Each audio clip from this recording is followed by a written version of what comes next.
So first, I would like to thank Boaz and thank the Atlas Committee for bringing us again, finally, for the Atlas Award of 2020.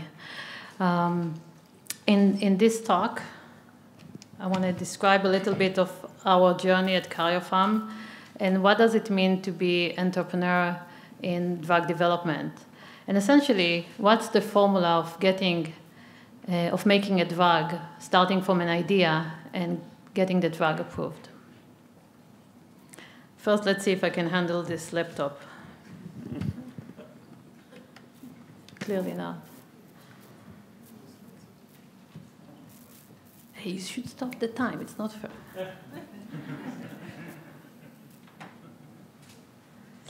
So what we see here is the idea that I had at the beginning, which is our drug that is called Expovio or selinexor on the left, and actually all the way that now we have a package that patients with cancer, with certain types of cancer, are getting from the doctor. This is in 50 countries, including the US and Israel.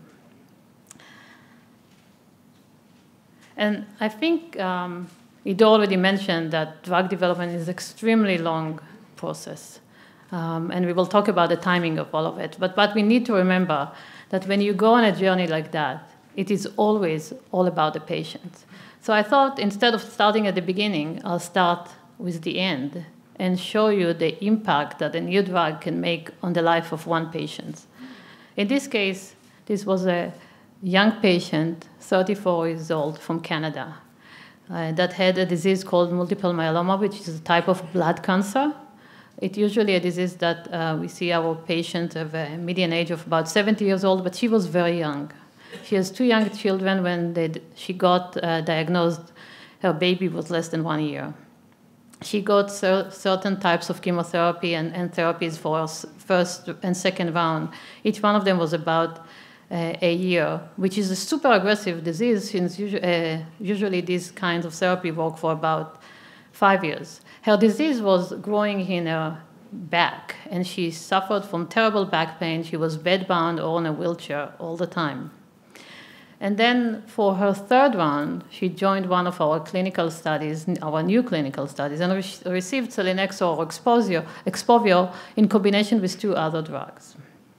And after the first month, her tumor began to shrink, and this had an immediate effect on her pain in her back.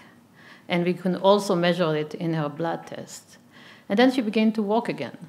And in the last report, and we had the opportunity to actually interview her and share it with our employee, she's feeling well. She can take her kids to the park. She can live normal life.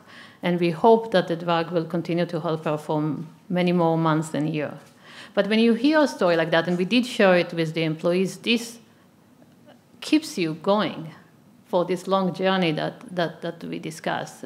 And this puts the motivation. And this is the dream that I always had when I started it, is to meet and talk to a patient that receives selinexor and is alive because of the work that we are doing.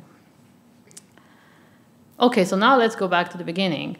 And so what is this formula? And I'll mention it a few times because we need to think. It's when you start to think about it and you hear, and it's biotech is an industry, or drug development is an industry of failure. We will talk about the chances, but the chance from beginning to end is less than 1% to get your drug approved.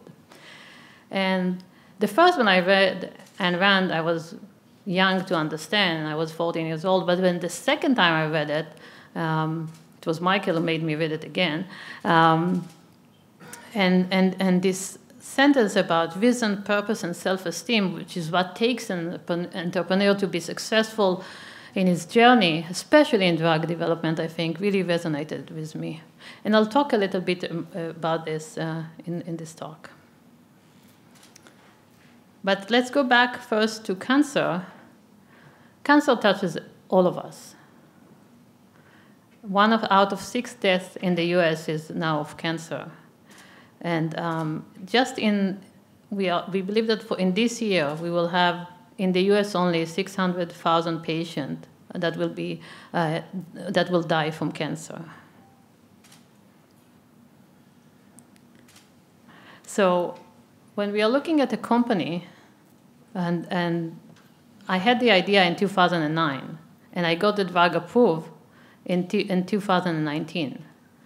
So that was a short journey of 10 years, and when it sounds maybe funny when I'm saying it, but this is a short journey when you speak about drug development. I should say that we got the approval from the FDA in July 3rd. Everybody was home, went to their July 4th, and we were still sitting there hoping to get this letter from FDA. And when you get a drug approval from FDA, you think you got something bad because they don't say anything nice to you. They just send you a letter. And we need to read all the small letters to understand, hey, they really approved the drug. So we went home, and the fireworks was all. It was one of the best feelings of my life. But let's go back and talk a little bit about what does it mean to develop a new drug. So when we develop drugs, we usually start from identifying a protein that we want to work on, and then you try to find drugs, which I always think about them as a lock and key. So the protein is the lock, and then you want to find a smart key. And usually try many, many keys. In this case, usually you start with 50,000 to 5 million compounds. I did all of this in silico, which is one of the ways to save time. So instead of going to the lab, we do it on the computer. But if you start from this screening and you get somewhat something that inhibits your protein or works on your protein, and you start from all this, and at the end you get 12 compounds that have activity, and then you get 9 of them into clinical trials, at the end you get one drug that gets approved. So if we look at the success rate, it's extremely, extremely small. And you have to have that in mind, and that's part of this resilience that we talk a lot about it in our company. And I think is one of the most important quality of an entrepreneur. Okay, I'll do a little bit of science. There was a test, but I have to go quickly through this. So 2 minutes about how this works. This is the nucleus, and this is where the DNA sits, and we can think about it as our safe. We don't want anything to happen to it. So we have a gatekeeper that makes sure that only good things happening in the nucleus and non-activity that we don't want are happening there. Cancer does a very smart thing. They eliminate the gatekeeper. And then even if the DNA is not okay and mutated and everything bad happened, the cell can continue to proliferate against our evolution that's supposed to identify that this is a cancer cell. So it doesn't look like that, our gatekeeper. I'll get that. How does it look in real life is that this is a picture of this nucleus, and these are the pores. So nature made sure that only what needs to go in goes in. And these pores are not just holes. They are filled with very, very smart filters that allow only certain things to go in and certain things to go out. That's how they look. And these are the proteins that want to go in. And only if they are the right protein in the right time, they will go in. So it's one of the most complicated systems that we have in our body. But cancer, which is smarter than all of us together, found how to control this and let everything in and out in an uncontrolled way. And that was my idea. Let's restore the ability of the cell to decide what goes into the nucleus or not, and then it will identify this is a cancer cell and will cause cancer cell death. And that's what we did. We work on a protein that controls this movement between the nucleus and the cytoplasm and make sure that only the right proteins go in the right time and go out in the right time. And if it find out that there is a cancer, it kills the cells. And that's what I describe is the idea. That only takes about 1 minute of good thinking. Then times fly by, and you have 3 years, and you finally get a compound, and you can put it in mice and hope to God that it will end to nature, I should say, that something good will happen, or to the gods of chemistry. And what we see here is that these are mice that had leukemia, and we can see that on day 35 they are full with cancer, and this is really, it's in the liver, in the brain, everywhere. But if we treat them with selinexor, which is the 2 bottom row, there is no cancer.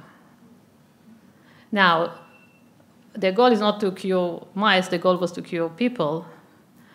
And here I show you one of our first patients with lymphoma, and you can see how much lymphoma was spread up in his body, but when we treated him with selinexor, what we see is almost elimination of all this cancer. This patient lived for 6 years, and he was just unfortunately died after 6 years, but we did give him 6 years of life. I do want to talk about one thing I know I'm out of time, but I'll steal a minute, and I'll talk that when you develop it, and I think we touched it, you have extreme innovation at the beginning, and then you go and you work in the most regulated system in the world. Not only if you're public, you have the SEC, you also have the FDA, you have the hospitals, you have the Helsinki Committee, you have everybody making sure that you'll do a good job. And sometimes they even tell you no. We were in the ODAC, which is like the TV shows of approvals, and the FDA and Love TV, and the professor said, do not approve the drug. I tell you, to come out after this moment, it wasn't easy, but the patient believed us, and we believed that we knew that these drugs help patients, and the FDA listened, and they approved the drug 3 months after that. We gave them more information, and they approved it. And this is because you always need to fight. You need to continue to fight. I'll skip all of that, and I'll just want to finish that. I think for entrepreneurs, it's about a dream. And our dreams are actually the dreams of our patient. And we know that when you give a patient, sometimes a month, sometimes 3, sometimes a year, you give them time is life events. It's a graduation of the grandchildren. It's a wedding. It's another dinner with friends. It's another birthday. And every time it's hard, we go back to this, and we bring patients into the company to tell the story, so we get the energy to move forward. And the values that we share in the company are very similar to the value that Anne Vance speak of, and the value that help us go through the day. Innovation by itself is not enough. You have to be courageous. You have to say to the FDA, I want you to listen to me, even if they don't. Same for the doctors, same for the hospitals sometimes. Same sometimes for your own employees. You have to have the urgency, because cancer doesn't stop over the weekend. They continue to divide. And that's what we keep saying to our amazing team. Not always do they listen, but I think they understand. You have to be resilient even in the tough part. And very importantly, you have to have energy, because any new innovation, any new company, until you get to the moment that and it never ends, especially in oncology, that you have to continue to develop and move forward. So that's, I think so what's the formula to create a new drug? We need to have a good idea, that's just the beginning, and we need to dream about it. We need to share our vision and get the people that are involved, including investors, including investigators, to share with us their results, and we need to be able to push forward. My sister told me, and somehow we missed it in this presentation, that you also need to be crazy. So she's here, and with that I will finish, that with all these values, without a little bit of craziness, I don't think we would get to where we are. Thank you.